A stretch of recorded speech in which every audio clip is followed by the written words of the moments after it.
People who aren't from here think the mountains are dead things. They see rock and trees and distance and assume stillness. But anyone who's lived long enough in western North Carolina knows better. These mountains shift. They listen. They remember weight. They remember blood. You can feel it if you stand quiet long enough, like the land's waiting for you to say something worth hearing. I'd spent most of my life pretending I didn't feel that. I told myself the unease was superstition, the kind you inherit whether you want it or not, like bad knees or a temper. I worked, I paid bills, I buried people. I kept my eyes forward and my explanations practical. That's how you survive a place that has no interest in your comfort. So, when I say I went up to Brown Mountain that night with a plan, understand that the plan was thin, more of an excuse than a reason, something I could repeat to myself if the dark pressed in too hard. I parked at the same turnout I always did, just off the old service road where the gravel gives way to weeds and the trees lean inward like they're conspiring. I killed the engine and sat there for a moment, hands still on the wheel, listening to the tick of cooling metal fade into the larger quiet. No wind, no bugs. That should have been the first warning. The air was wrong, heavy like the moments before a storm, except the sky was clear and the stars sharp enough to cut on. When I opened the truck door, the smell hit me. Damp stone, crushed leaves, and something else underneath it all. Coppery, old. The kind of smell you get when you turn over soil that hasn't seen daylight in a long time. I grabbed my flashlight and stepped out. Brown Mountain rose ahead of me, as it always had. A darker shape against the sky, its ridgeline uneven and familiar. I'd looked at it from this angle more times than I could count. As a boy, sitting on the hood of my daddy's truck. As a teenager, drinking beer and daring myself to stare too long at the lights. As a man, coming back alone when the world got too loud and I needed something older to measure myself against. That night, though, the mountain felt closer. Not physically, I can't explain it like that. It felt closer in the way a face feels closer when someone leans in without touching you. I shut the truck door gently. The sound carried farther than it should have, echoing off the slope, then dissolving into the trees. I stood there after, waiting for the woods to respond. Sometimes you'll get a bird settling, or the scratch of something small moving through brush. Nothing answered. I told myself it was just one of those nights. The lights came on early. They always do when you're not looking for them. I'd barely taken a dozen steps toward the overlook when I noticed the glow, low and distant, hovering just above the ridge like a misplaced star, soft amber, steady, not flickering the way car headlights do when they wind through the gorge. Then another, farther off, white as bone. They weren't aligned. They didn't sit where they usually did. That struck me first, that they were wrong, not in some cosmic way, but like furniture moved in a room you know by heart. The mountain looked rearranged. I stopped walking. A sensible man might have turned back right then. I didn't. I stood there and watched, feeling something tight coil in my chest, the way it does when you recognize a pattern you don't yet understand. My daddy's voice drifted up from memory, uninvited. "Don't point at him," he'd said once, grabbing my wrist when I was little.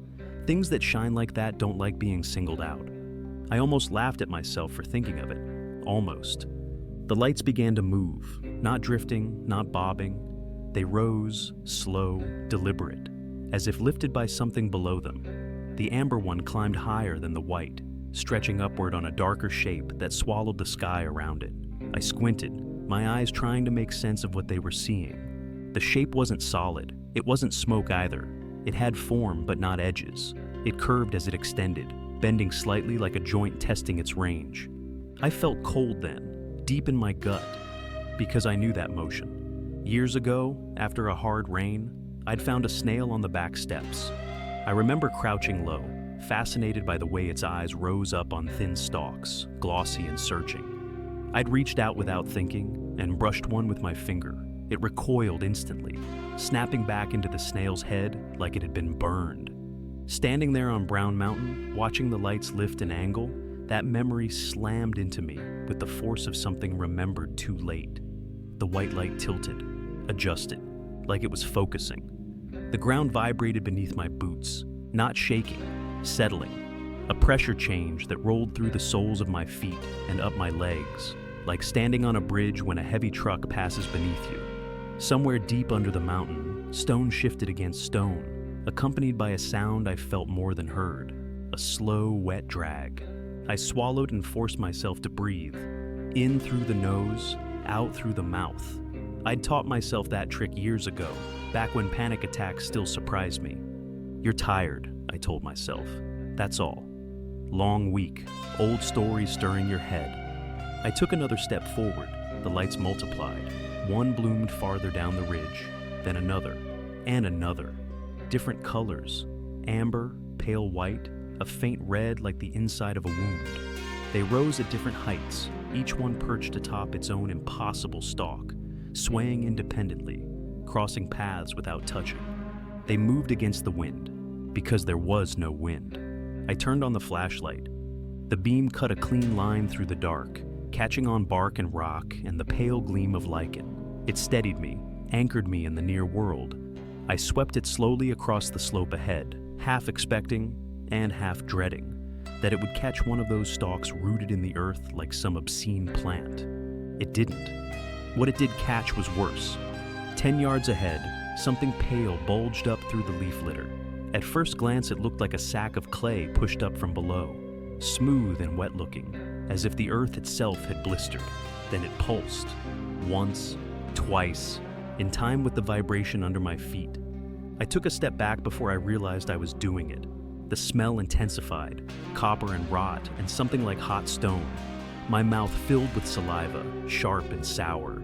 That's when I remembered why I'd come. My brother Caleb had gone missing on this mountain 12 years earlier, middle of October. Clear weather, experienced hiker.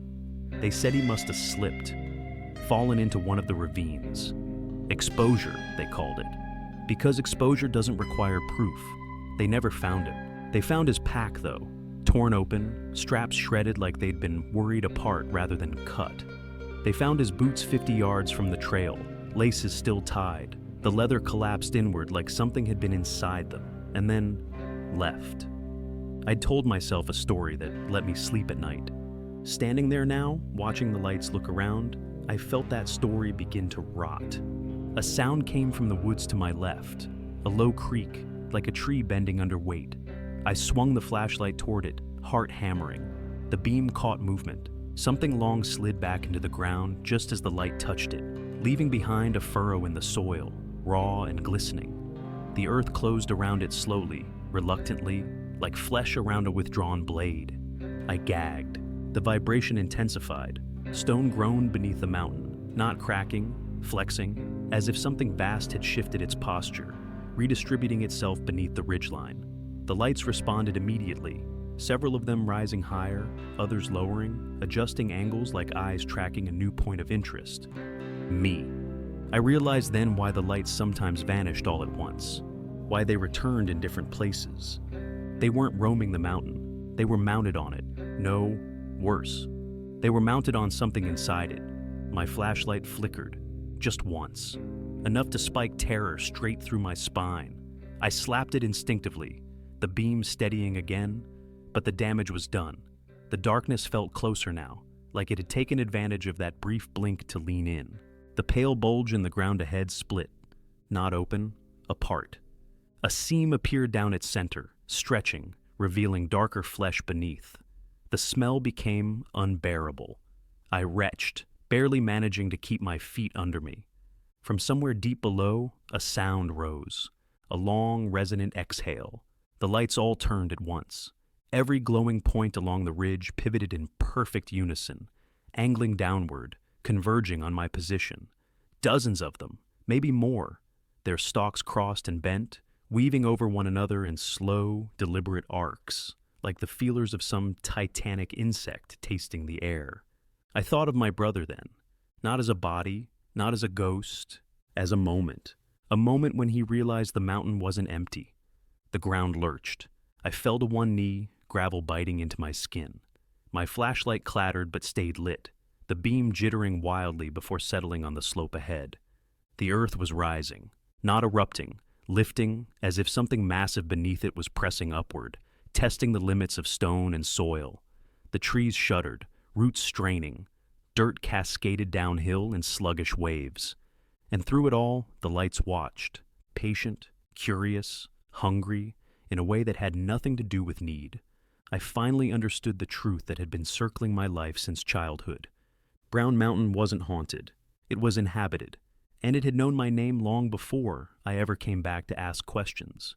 I don't remember deciding to run. I remember the moment when standing still stopped being an option.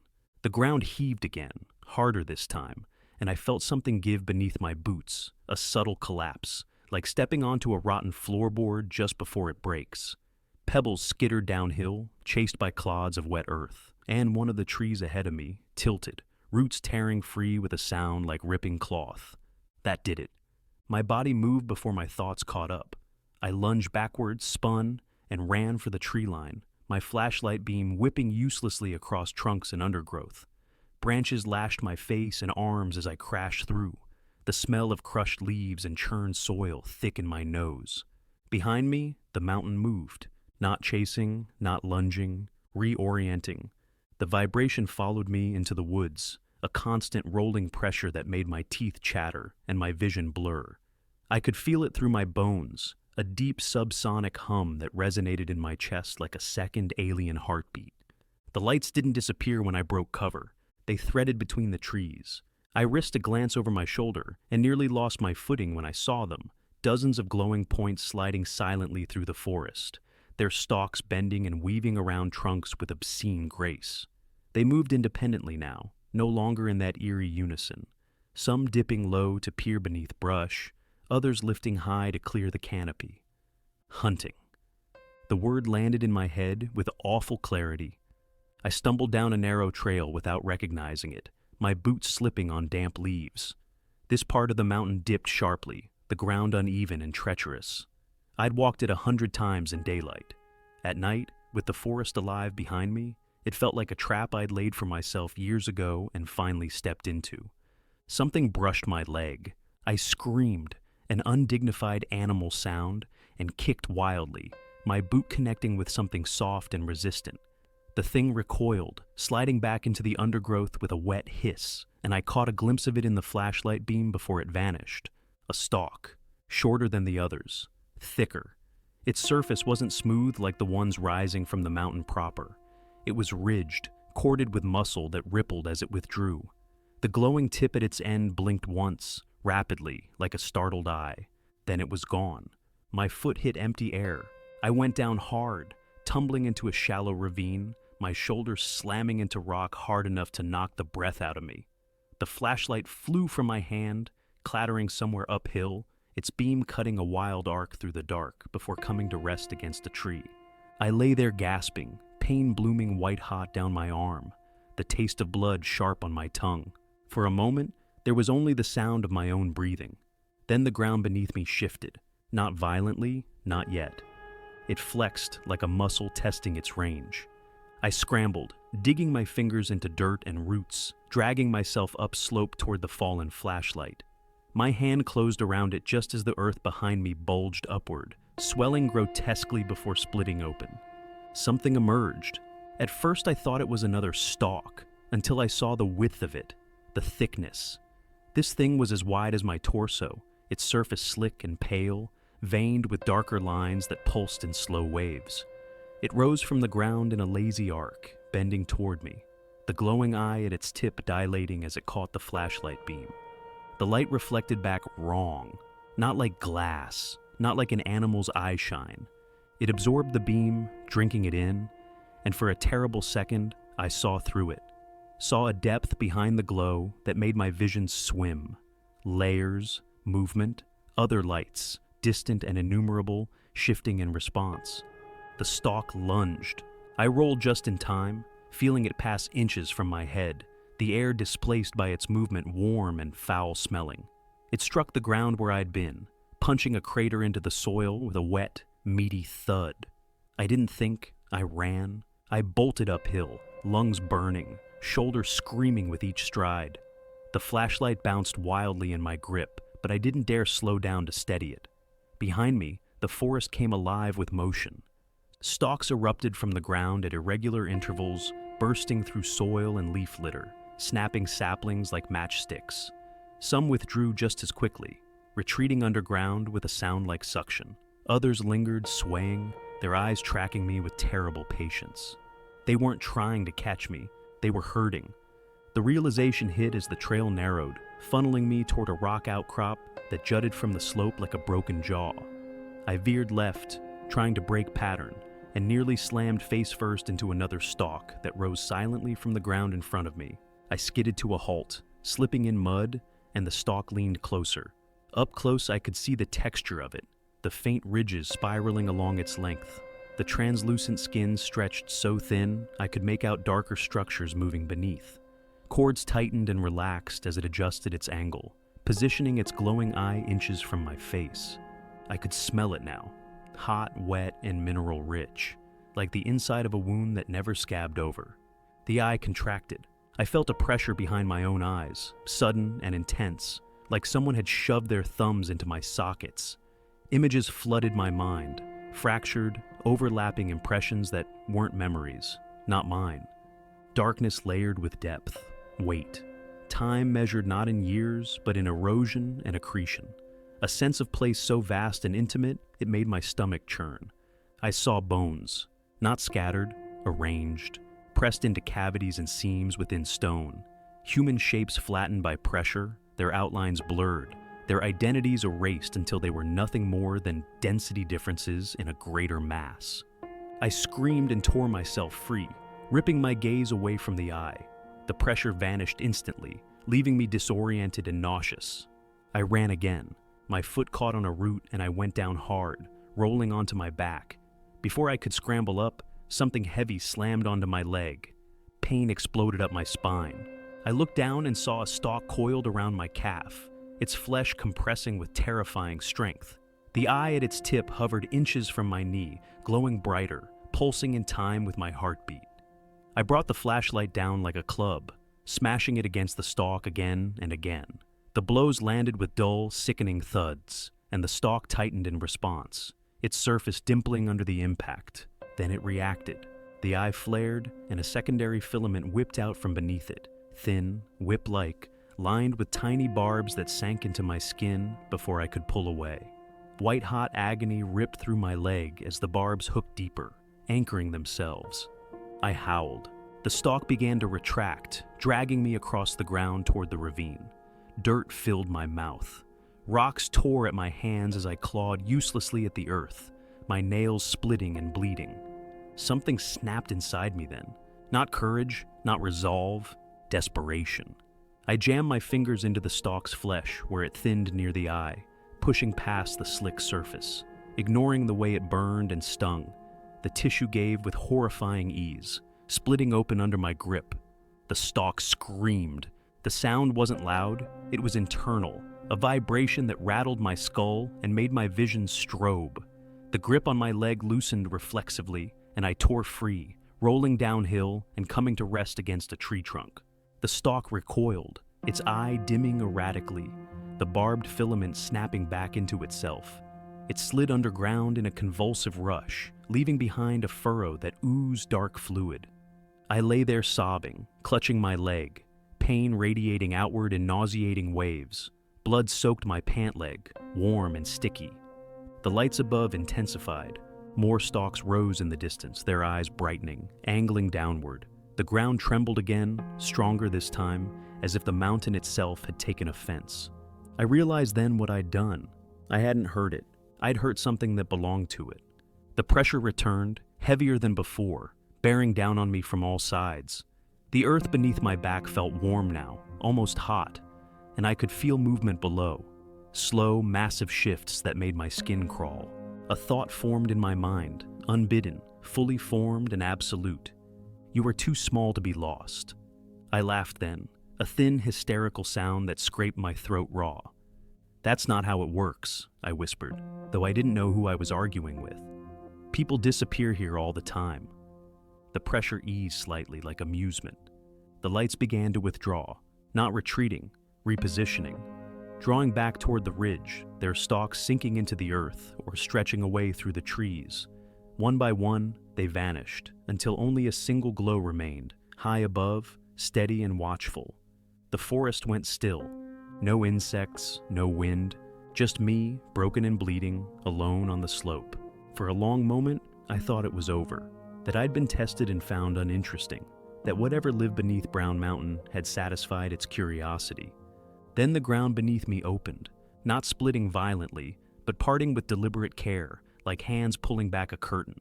The soil and stone slid aside, revealing a sloping passage that descended into darkness.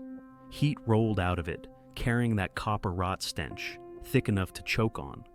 From within, something waited. I understood then why they never found bodies, why my brother's boots were empty. The mountain didn't kill, it kept. And now, finally, it was done, looking at me from a distance. The first thing I noticed was the heat. Not the dry heat of summer or the smothering kind you get before a storm, but a deep, bodily warmth, like stepping into the open mouth of something alive. It rolled over me in slow waves as the ground parted beneath my back, soil and stone sliding away with a wet, grinding sound that set my teeth on edge. I tried to scramble away. My leg didn't answer.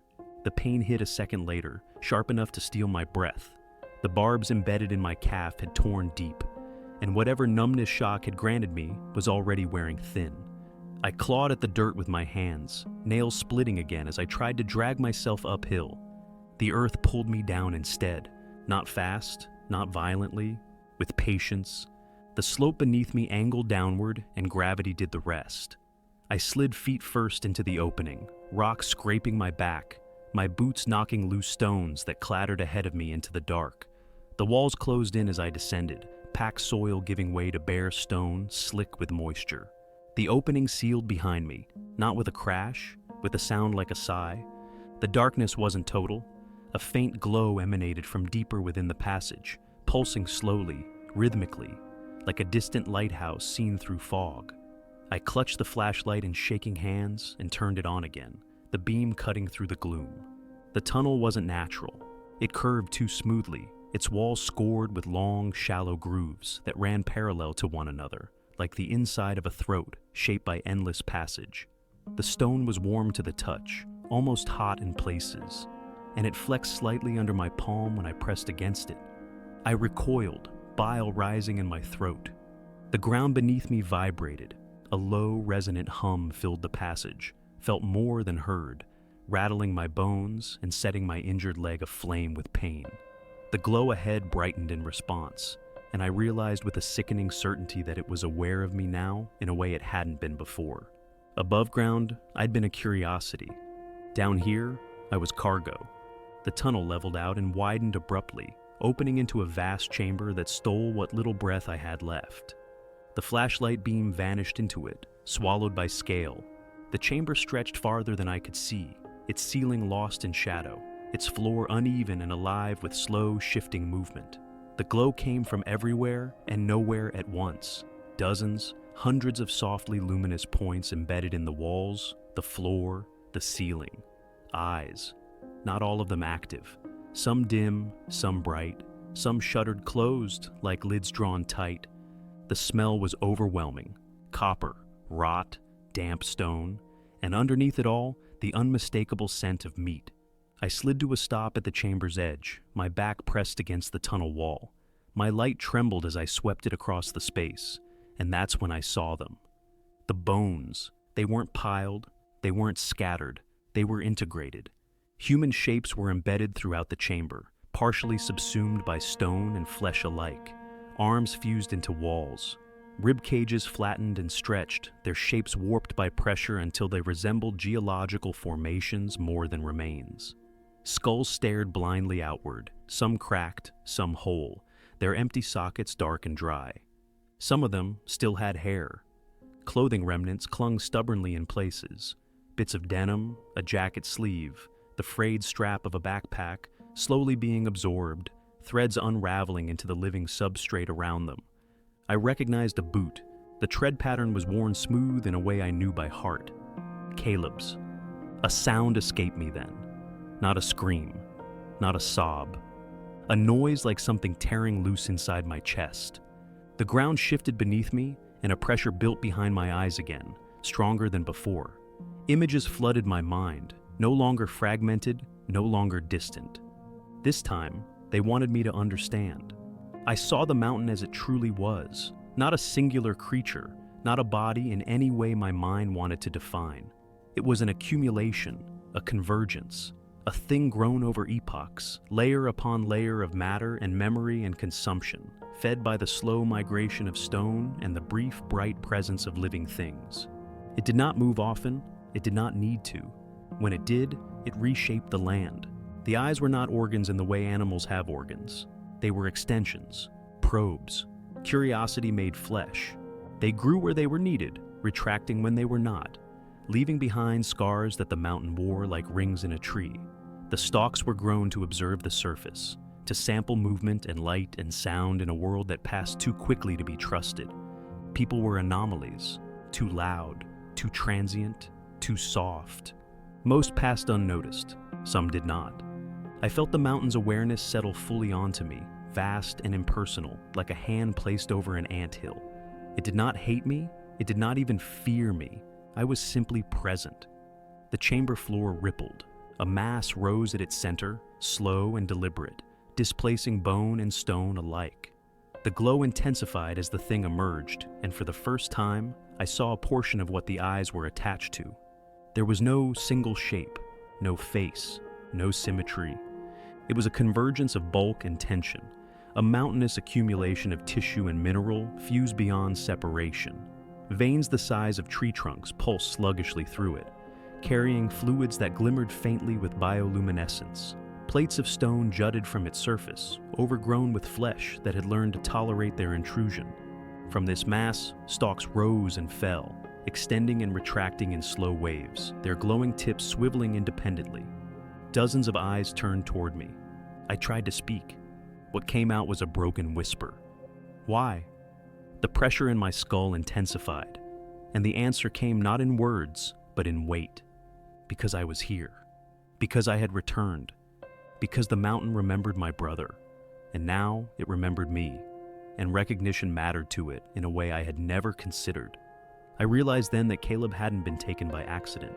He had stayed too long, asked questions, followed lights that bent the wrong way. He had been noticed, and once noticed, you do not leave. A stalk descended toward me, thicker than the others, its eye a deep amber that pulsed slowly as it drew near. It hovered inches from my face, and I felt that familiar pressure, but this time, it did not overwhelm me. It examined, measured. Then another stalk joined it, then another. 3 eyes now, triangulating, their glow brightening as they adjusted angles. I felt a sharp pain at the base of my skull. Something pierced me. A filament slid into my neck with surgical precision, bypassing muscle and bone alike. I screamed as another followed, then another, branching through me, burrowing inward. My vision exploded into white, then fractured into overlapping layers of sensation. I could feel my heartbeat from the inside. I could feel my thoughts being touched. Memories spilled out of me, unbidden. Childhood afternoons on the porch, my daddy pointing at the ridge, my brother laughing as he shouldered his pack. The long years of pretending the mountain was just a mountain. The entity absorbed it all with quiet attention. I understood then that it wasn't feeding on flesh. It was feeding on context. Lives were brief flashes of information, compressed experiences that the mountain could not generate on its own. It collected them the way sediment collects fossils, not out of malice, but inevitability. The filaments tightened. Pain beyond pain tore through me as my body was lifted off the ground, suspended in the air like a specimen. My injured leg split open further, muscle tearing as the barbs embedded within it reactivated, anchoring me in place. I felt my spine begin to compress, slowly, deliberately. The mountain was integrating me. Bone cracked, not all at once, one vertebra at a time, each fracture sending a fresh wave of agony through my nervous system. My scream echoed through the chamber, swallowed by flesh and stone alike. I saw my brother then, not whole, embedded. His face was half-formed in the wall nearest me, features stretched and distorted, mouth frozen open in a soundless cry. One eye socket was filled with stone, the other glowed faintly. A stalk extended from it, newly grown, its light unsteady, as if still learning how to see. I understood the final truth then, and it broke something essential inside me. The mountain did not just take people, It used them. Eyes required perspective. Perspective required memory. Memory required minds. I was screaming when they opened my chest. Ribs parted with wet, grinding sounds as something inside the mass shifted to accommodate me. The air left my lungs in a ragged wheeze, and I felt hands, not hands, pressures, guiding me inward, positioning me with terrible care. The pain peaked, then dulled, replaced by a spreading numbness that crept outward from my core. I was being fixed in place. My thoughts slowed, but they did not stop. That was the cruelty of it. I could feel my awareness stretching, thinning, diffusing through the structure around me. I could feel the mountain's immense patience, its satisfaction in order restored. A new pressure bloomed behind my right eye, then a sharp tearing sensation as something pushed outward through my skull. I understood what was happening even as I begged, silently now, because my lungs no longer worked, for it to stop. The stalk grew. My vision changed. The chamber fell away, replaced by darkness, pierced by distant light. I could see through the mountain now, feel the surface far above me, the cool night air brushing against something that was no longer truly mine. I saw the ridge. I saw the trees. I saw the world from a place I had no right to occupy. The brown mountain lights flickered back into existence. One more joined them. Amber, steady, watching. My final thought, stretched thin and fading, was a terrible, quiet understanding. People would keep coming here. They would keep looking, and the mountain would keep looking back.